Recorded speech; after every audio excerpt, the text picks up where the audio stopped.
नमस्कार प्यारे साथियों, मैं आशा करता हूं कि आप लोग स्वस्थ होंगे। आज ऑनलाइन प्लेटफॉर्म आरवीएस महाविद्यालय प्रयागराज मेजा में आप लोगों का स्वागत है। थर्ड सेमेस्टर का सब्जेक्ट है फॉर्म पावर मशीनरी। आज मैं स्टार्टिंग से इंट्रोडक्शन से लेकर उसके बारे में स्टार्ट कर रहा हूं ऑनलाइन क्लासेस। उसके बारे में आपको बताएंगे क्या क्या मशीनरी से हमको प्रॉफिट है, क्या क्या में उससे फ़ायदे लेते हैं और एग्रीकल्चर लैंड में उसका क्या उपयोग है। आज का टॉपिक है फॉर्म पावर एंड फॉर्म यंत्रीकरण। ठीक है, इसका इंट्रोडक्शन हमारा है। कृषि भारतीय अर्थ जगत का एक मुख्य अंग है जिसकी संकलक घरेलू उत्पादन जीडीपी में हिस्सेदारी 25% है। जो जीडीपी है हमारी, वो क्या कहते हैं इंग्लिश में, संकलन घरेलू उत्पादन। ठीक है, उसमें हमारी जो घरेलू उत्पादन में हमारी जीडीपी में हिस्सेदारी कितनी है, 25% है। क्योंकि आपने ये चीज़ सुना होगा कि एग्रीकल्चर 75% हमारे फार्मर एग्रीकल्चर पर डिपेंड करते हैं। गांव से हम लोग भी आते हैं, आपने देखा होगा कि हम लोग दादा बाबा खेती ही से ही अपना एक पैसा निकालते हैं। जैसे कोई क्रॉप हुई, उसको क्या करते हैं, उसको एक मार्केट ले जाते हैं, पैदावार करने के बाद उससे हम अपना घर का खर्चा चलाते हैं। ठीक है, और जो हमारी इंडिया की जीडीपी है, वो अक्सर लोग बोलते हैं कि एग्रीकल्चर हमारी रीढ़ की हड्डी है, क्योंकि हमारा 75% इंडिया डिपेंड एग्रीकल्चर पर ही है। देश के कुल निर्यात से प्राप्त आय का 15% कृषि से प्राप्त होता है। अब बात करते हैं निर्यात, 15% होता है। अब इस टॉपिक में मेरा क्या है कि जो हम अपने देश से दूसरे देश को भेजते हैं या दूसरे देश की डिमांड को हम पूरा करते हैं, तो उसको क्या करते हैं, हम निर्यात कहते हैं। आयात क्या होता है कि हम दूसरे देश से कोई चीज़ें हमारे देश में नहीं होती, मैं वहाँ से उसको अपने देश में मंगाते हैं और हम देश से भेजते हैं, उसका हम कितना % लेते हैं, हमको 15% मिलता है। ठीक है, कुल कृषि आयात का लगभग 2/3 तिलहन ऑयल सीड का होता है।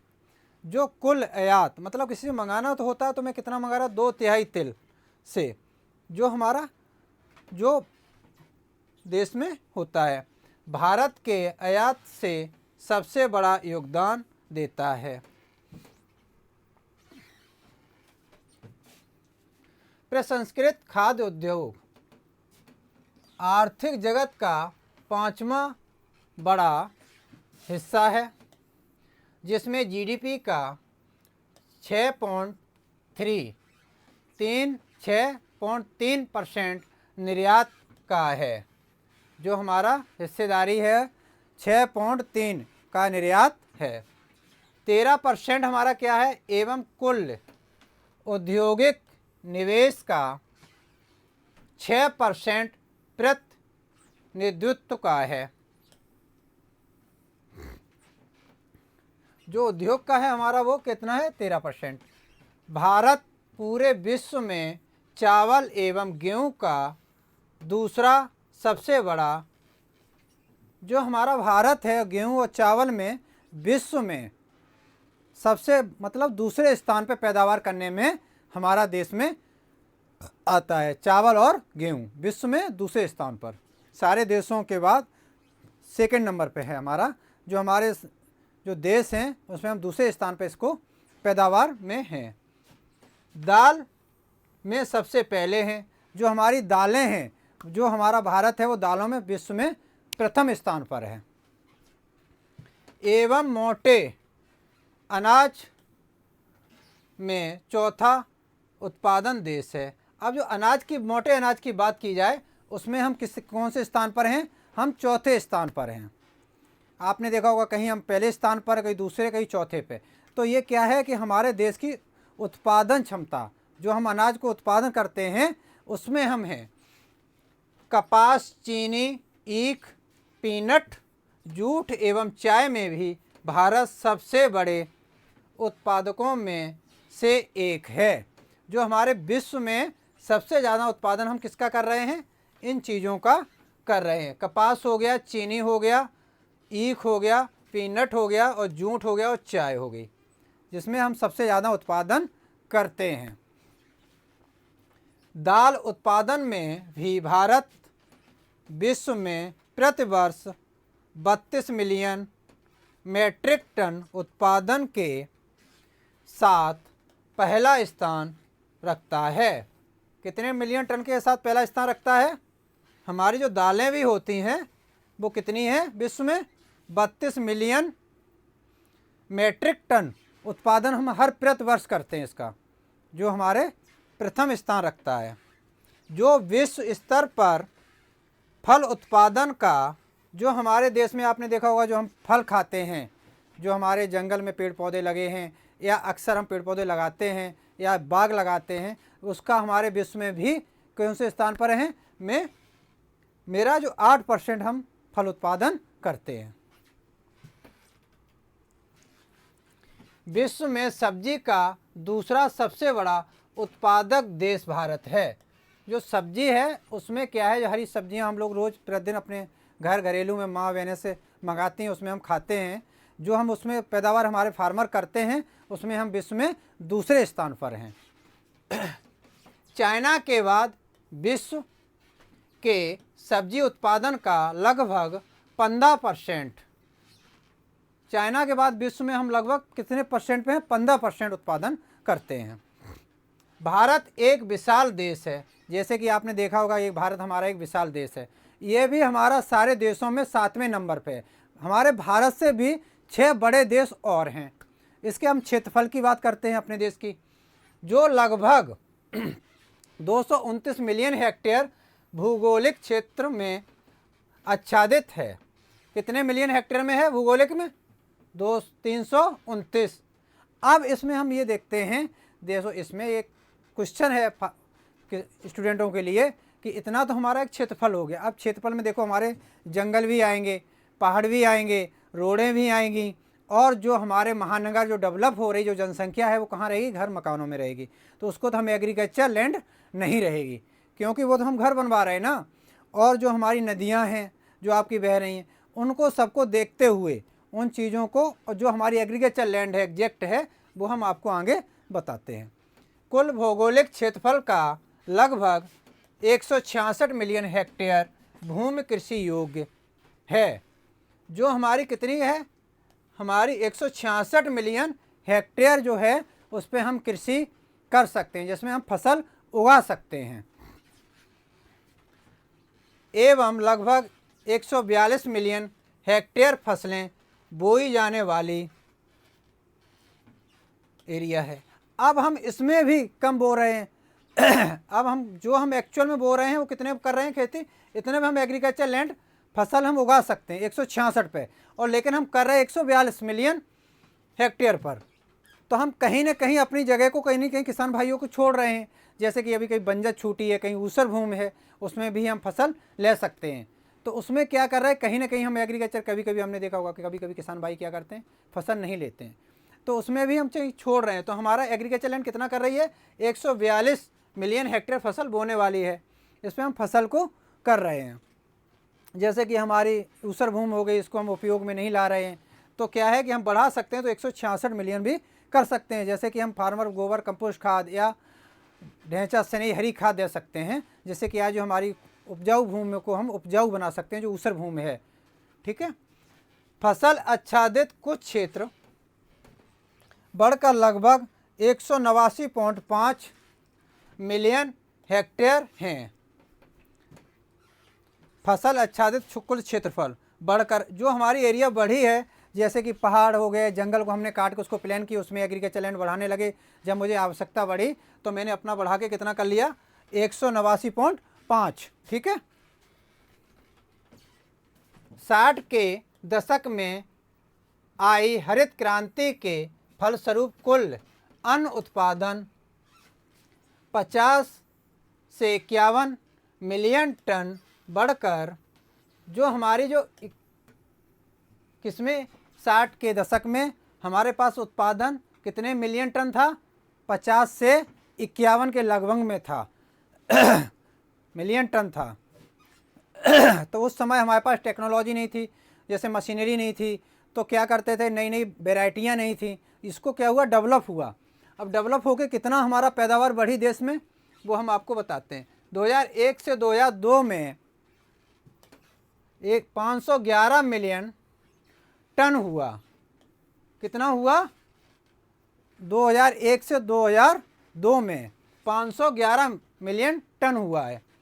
एवं उत्पादकता 522 केजी पर हेक्टेयर से बढ़कर 1500 केजी पर हेक्टेयर या इससे अधिक हो गई। अब हम बात करते हैं जब जब हमारी वैरायटियां आई हैं। पहले क्या थी हमारे देश में, हमारे दादा या किसान भाई जो हैं और स्टूडेंट हमारे देखते थे, पहले हम लोग देसी फसलें बोते थे। अब देसी फसलें कहाँ मिलती हैं? बहुत कम मिलती हैं। अब हम हाइब्रिड की तरफ बढ़ गए हैं, जो हमारा उत्पादन भी बढ़ता जा रहा है। जैसे कि मक्का था, 1 बीघा में 2 से 3 कुंटल होता था। जैसे खेती की बात हम इसलिए नहीं कर रहा हूँ कि एग्रीकल्चर लैंड कहीं हमारा कच्चा है, कहीं पक्का बीघा है, ठीक है। एक उदाहरण के रूप में मैं आप लोगों को बता रहे हैं। तो क्या है कि अब जो वैरायटियां हैं वो हमारा उत्पादन बढ़ के देती हैं। जैसे कि 1 बीघा में जैसे 3 कुंटल मक्का होती, तो हाइब्रिड वही है, वो 7 से 8 कुंटल बीघा होने लगी, तो उत्पादन ठीक दूना बढ़ता जा रहा है। और क्या है कि हम फसल चक्र भी, क्योंकि पहले 120 दिन की होती थी, अब हम 80 दिन का भी वैरायटी आ गई, 75 दिन की भी आ गई, 110 दिन की भी आ गई। जैसी जैसी वैरायटी को हम यूज करते हैं उसका उत्पादन भी हमारा बढ़ता जा रहा है। जोत के आधार पर कृषकों का वर्गीकरण इस प्रकार हुआ। अब हम क्या बात करते हैं, इस प्रकार जो जोत है हमारी, जो एग्रीकल्चर लैंड को हम कर रहे हैं, अब उसके बारे में बताएंगे। जो हमारा फार्मर है वो कितनी एरिया रखता है। जैसे कि हमारा कृषि प्रधान देश है, यह तो आप लोग जानते हैं और हम भी जानते हैं। तो इसमें क्या है कि जैसे हमारा छोटा किसान ज़्यादा है, जिसके पास 1 हेक्टेयर से 2 से 3 हेक्टेयर तक हैं।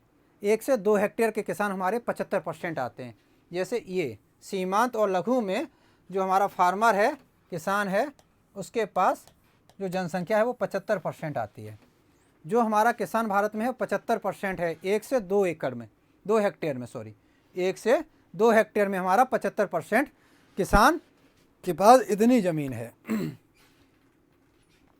अर्थ मध्यम, इसके पास 2 से 4 हेक्टेयर है, क्योंकि ये इन किसानों से बड़ा किसान है। इससे भी बड़ा किसान मध्यम है, जो 4 से 10 हेक्टेयर रखता है, और जो 10 के ऊपर हैं वो सबसे बड़े हैं।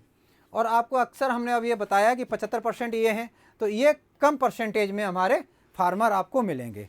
क्योंकि जनसंख्या के बढ़ते हुए क्या है कि हमारे पिताजी एक भाई थे, मेरे पिताजी एक भाई थे, उनके बच्चे 4 हुए, तो वो ज़मीन हमारी क्या थी, जैसे 20 बीघा ज़मीन है, अब 4 में डिवाइड करेंगे तो 5-5 बीघा आ जाएगी। फिर क्या हुआ कि हम लोगों की शादी होगी तो हमारे 2-2 हो गए। तो उसमें क्या है कि ज़मीन हमारी इस प्रकार से घटती जा रही है, क्योंकि ज़मीन कोई बढ़ने वाली चीज़ तो है नहीं, और जनसंख्या जिस हिसाब से बढ़ेगी वह हिसाब से हमारी ज़मीन लैंड भी कम होती जाएगी। क्योंकि जब हमारी जनसंख्या बढ़ेगी तो हमारे मकान की आवश्यकता भी बढ़ेगी, आवश्यकता बढ़ेंगी तो हमारी ज़मीन की वैसे भी होगी। उसके बाद जैसे कि हमारे, जैसे उदाहरण आपको हमने अभी बताया था, लोग बढ़ेंगे जैसे जैसे ज़मीन कम होती जाएगी। 75% से ज़्यादा किसान सीमांत एवं लघु किस्म के हैं, जो हमने आपको पहले ही बता दिया।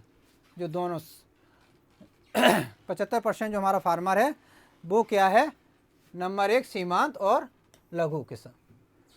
जो 1 से 2 हेक्टेयर वाले हैं वो इसमें आते हैं। जिनके पास 70% से ज़्यादा क्षेत्र वर्षा आधारित फसलें वाले हैं, जिसमें 70% से ज़्यादा क्षेत्रफल है जो वर्षा वाले हैं हमारे।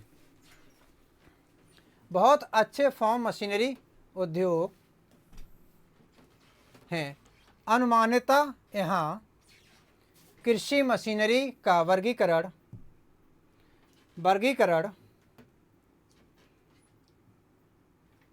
का वार्षिक उत्पादन इस प्रकार है। जो हमारा उत्पादन हो रहा है वो एक कृषि मशीनरी का वार्षिक उत्पादन जो हमारा 1 वर्ष में हम कितना कर सकते हैं, वो हमारा ट्रैक्टर है 2,75,000 से अधिक हैं।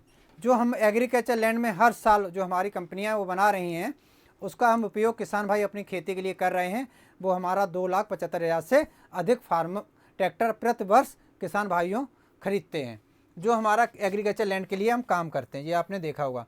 अब एग्रीकल्चर लैंड पे हमारा क्या काम है, जुताई बुवाई से लेकर सारी चीज़ें हमारी जो हार्वेस्ट तक जो हमारा अनाज होता है वो हम खेत से घर लाते हैं, वो ट्रैक्टरों के माध्यम से ही लाते हैं।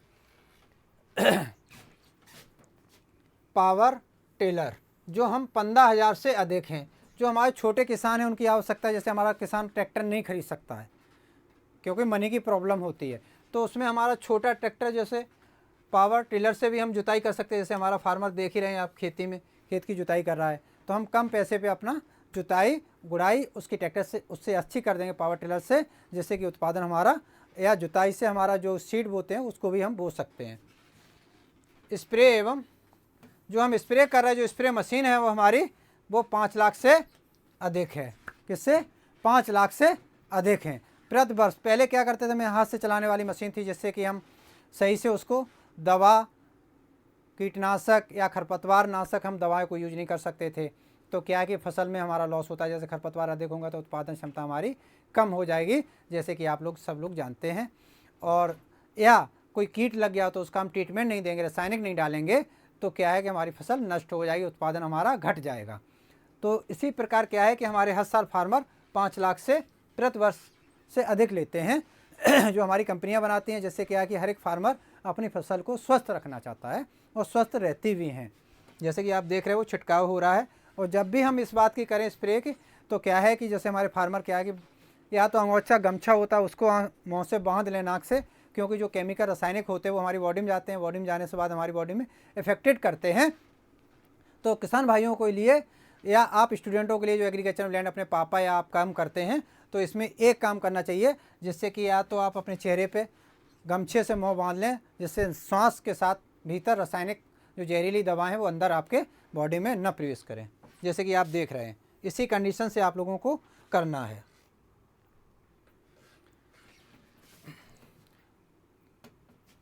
पंपिंग सेट लगभग हमारे जो देश में हैं, जो प्रति वर्ष 10 लाख से अधिक जो हमारे पंपिंग सेट हैं वो 10,000 से अधिक हैं। अब इनका कार्य क्या है पंपिंग सेट का? पंपिंग सेट हम क्यों लेते हैं? जैसे कि हमारी बारिश की सीज़न हुई तो हमारी क्रॉप हो ही जाती है। अक्सर आपने देखा होगा जब बारिश ख़त्म हो जाती है, जब सूखा पड़ती है, तो ग्राउंड वाटर से पानी लेते हैं, या कोई तालाब या पोखरी से पानी को हम एब्जॉर्ब कर लेते हैं, या किसी नदी या नाले से हम पानी को उठा लेते हैं। जिससे क्या है कि हमारी जो फसल है उसको समय समय पर पानी दिया जाए, जिससे कि हमारा उत्पादन क्षमता बढ़ जाती है, जिससे हमारा किसान खुशहाल होगा। कंपाइन की बात करते हैं, ये 2500 से अधिक जो हमारी कंपाइन आप देख रहे हैं जो मशीन है वो हमारे देश में 2500 से अधिक खरीदी जाती है, जो हमारे देश में बिकती है, जो किसान भाई अपने आप खरीदते हैं। इसका काम सीधा क्या है कि गेहूँ या धान या मक्का जो भी फसल है उसको हार्वेस्ट करती है। हार्वेस्ट करने के बाद सीधा आपकी ट्राली में इसको जो हार्वेस्ट करने का जो अनाज है हमारा ट्राली में आ जाता है। एक दिन में या तुरंत हम अपनी मार्केट कर सकते हैं, और इसमें मजदूर भी क्षमता होती है, वो कम लगती है, सीधा 1 घंटे में 5 बीघा खेत लगभग काट देती है। और उसको ही को क्या करेंगे, जब हम गेहूं को कटाई करते हैं तो फिर हमको किसान भाई क्या करते हैं, या तो खुद काटते हैं या तो मजदूर लाते हैं, तो मजदूर हमारा महंगा पड़ता है, वो भी 5-6 दिन में खेत को काटते हैं। वो कटने के बाद उसके क्या होते हैं, जूने से उसको गट्ठा बांधते हैं, गट्ठर बांध के एक तरफ इकट्ठा करेंगे, फिर हम थ्रेशिंग करेंगे, थ्रेसर की भी आगे बात करेंगे। तो इससे क्या है कि जो बड़े किसान हैं वो इसको यूज बहुत अधिक करते हैं, जिससे क्या है कि उनको मजदूरी का जो पैसा जो लगता है वो उससे बच जाता है, और इससे हम कम पैसे में और उसको अपने के काम को जल्दी कर सकते हैं। कृषि मशीनरी की अनुमानित संख्या 150 मिलियन से अधिक है। शक्ति या पावर कृषि की मूल आवश्यकता बेसिक रिक्वायरमेंट है। खेत में निम्नलिखित कृषि कार्यों को करने के लिए कई प्रकार की शक्तियाँ की आवश्यकता होती है। अब कई प्रकार की शक्तियों की आवश्यकता मतलब अब कई प्रकार के हमको पावर चाहिए एग्रीकल्चर के लिए, थ्रेसिंग के लिए अलग चाहिए मशीन, और पानी के लिए अलग चाहिए, ट्रैक्टर के लिए जैसे जुताई के लिए अलग चाहिए। हर एक यंत्रक हमारे जो यंत्र हैं वो अलग अलग कार्य करते हैं, एक कार्य नहीं करते हैं, ट्रैक्टर के साथ अलग अलग कार्य करते हैं। उसको हम ट्रैक्टर को मिला के जोड़ के उनको अलग अलग यंत्रों को लगा के वो कार्य को सक्सेस करते हैं। जैसे कि हम आगे बताने जा रहे हैं बीज सैया की तैयारी अब हम करेंगे। ये आप तैयारी कर रहे हैं, आप देख रहे हैं ट्रैक्टर लगा हुआ है, रोटावेटर चल रहा है, हम खेत की क्या कर रहे हैं क्रॉप लेने के लिए तैयारी कर रहे हैं, जुताई कर रहे हैं। या हम कल्टीवेटर से कर सकते हैं, हैरोमार से कर सकते हैं, या हम रूरावेटर से भी उसकी जुताई करते हैं, उसको भरोरा बना लेते हैं। जैसे कि हमारी जितनी अच्छी जुताई होगी उतना अच्छा हम सीड डालेंगे सीड ड्रिल मशीन से, और वो पौधा अच्छा ग्रोथ करेगा। अब देख ही रहे हैं जैसे कि आप इसको सीड ड्रिल मशीन भी चला रहा है किसान भाई, तो इसमें आप सीधा सीधा देख रहे हैं कि इसको तैयार करेंगे, उसके बाद सीड ड्रिल मशीन से खेत की बुवाई करते हैं। सीड ड्रिल में क्या करते हैं, बीज और प्लस खाद, बीज और